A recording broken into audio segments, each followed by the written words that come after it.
Hello and welcome back to Manor Park in Surrey in England.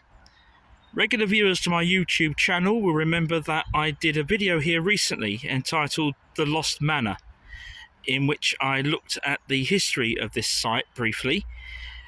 Just to recap, this site was for many years an estate.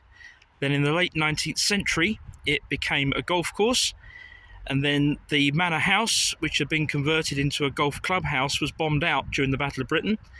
And in 1946 the council took the site over, turned it into a public park, which it remains to this day. Now you may recall also, if you saw that previous video, that the manor house itself stood right here. You can still see there's very much a square shape to the tree line. So the manor house was literally in this space in front of us.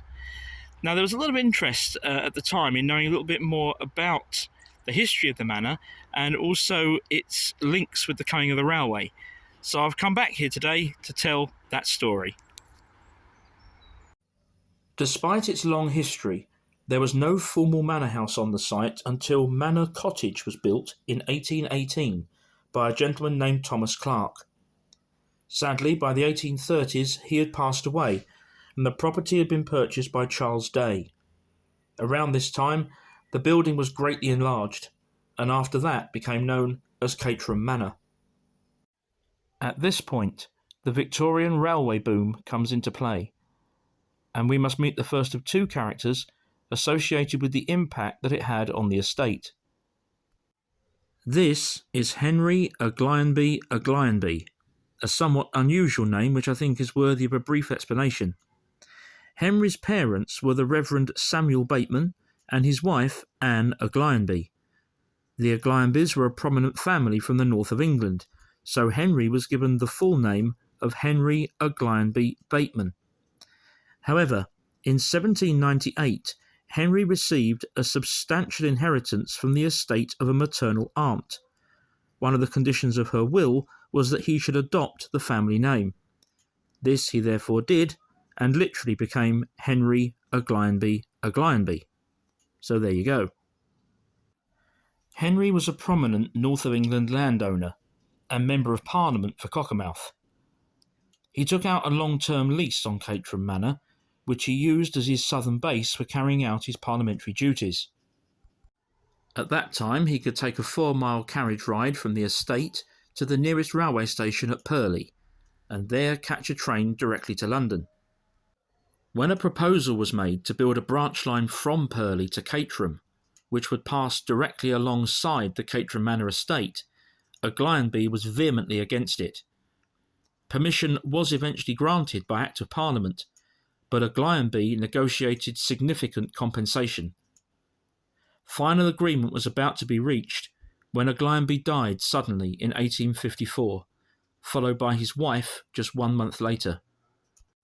These events prompted the estate owners to sell, and purchase was then made by this man, George Parbury, a justice of the peace and a man with very different views to Aglaionby's about the building of the branch line.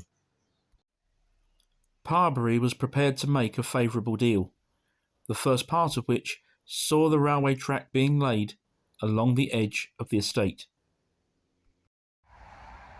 So this stretch of railway line literally ended up being laid in between and parallel with both the carriage track of the manor here and the main London to Eastbourne Road.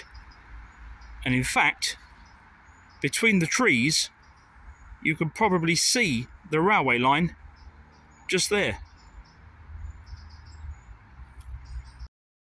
So from the side of the old carriage track you could just see the London to Eastbourne Road beyond, and here is the railway.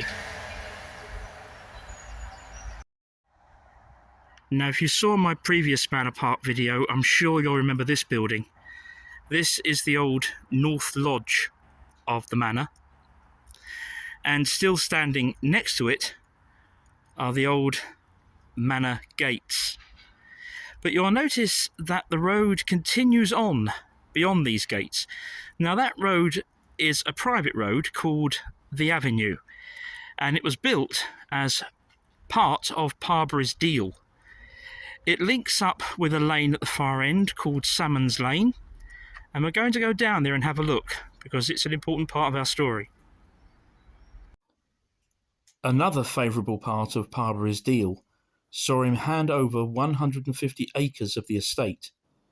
This land was to be built on, and the avenue was to be constructed to serve both the new houses and to connect the north end of the estate here with Salmon's Lane.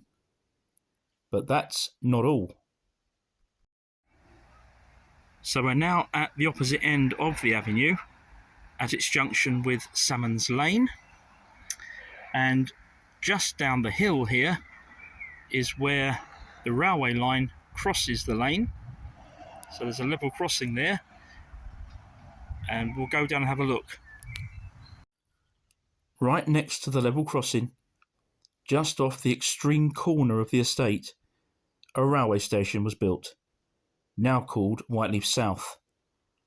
The station was perfectly placed to serve Parbury's Manor and the owners and tenants of the new houses, all of whom received free railway passes for 21 years.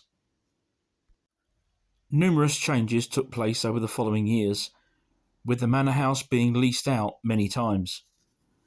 In 1896, the estate was finally sold off, and most of the land was purchased by the newly formed Wallingham Golf Club, who, as we saw in the previous video, turned the manor house into a golf clubhouse and turned the grounds into a golf course.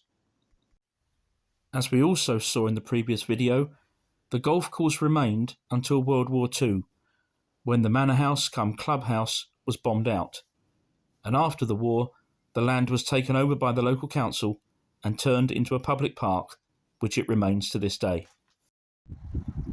So there we are, we've now returned to our starting point, the site of where the manor house used to stand here in Manor Park. I hope you've enjoyed this second video, looking at some more of the history of this beautiful site. Please leave me your thoughts and comments, and also please subscribe to the channel if you haven't already done so, and remember to press the notification bell as well. Thank you very much indeed for watching. Bye for now.